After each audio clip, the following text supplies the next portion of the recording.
அஸ்ஸலாமு அலைக்கும் வரஹ்மத்துல்லாஹி வபரகாத்துஹு. இனிய இஸ்லாமியர்களே, இறை தூதர் முஹம்மது நபி ஸல்லல்லாஹு அலைஹி வஸல்லம் அவர்கள் கூறுவதாக அபூ ஹுரைரா ரதியல்லாஹு தஆலா அன்ஹு அவர்கள் அறிவிக்கின்றார்கள். இதா சமிஅத்தும் சியாஹல் தயகதி ஃபஸ்அலுல்லாஹ மின் ஃபத்லி ஃபஇன்னஹா ரஅத் மலக்கன்.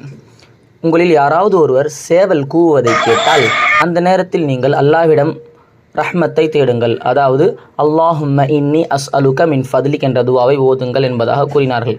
காரணம் ஏனென்றால் அந்த நேரத்தில் அது மலக்கை காண்கின்றது என்பதாக கூறினார்கள். மேலும் வைதா சமிஅத்தும் நஹீகல் ஹிமாரி ஃபதஅவ்வது பில்லாஹி மினஷ் ஷைத்தான் ஃபஇன்னஹு ஷைத்தானன்.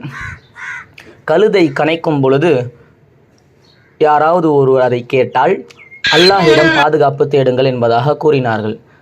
அதாவது அவுது பில்லாஹி மினஷ் ஷைத்தானிர் ரஜீம் என்பதாக ஓதுங்கள் என்பதாக கூற காரணம் அந்த கழுதை அந்த நேரத்தில் ஷைத்தானை காண்கின்றது என்பதாக கூறினார்கள். ஆகையால் சேவல் கூவும்போது அல்லாஹ்விடம் ரஹ்மத்தை தேடுபவர்களாகவும், கழுதை கனைக்கும் போது அல்லாஹ்விடம் பாதுகாப்பு தேடுபவர்களாகவும் நம்மை அல்லாஹ் தஆலா ஆக்குவானாக. ஆமீன். அஸ்ஸலாமு அலைக்கும் வரஹ்மத்துல்லாஹி வபரகாத்துஹு.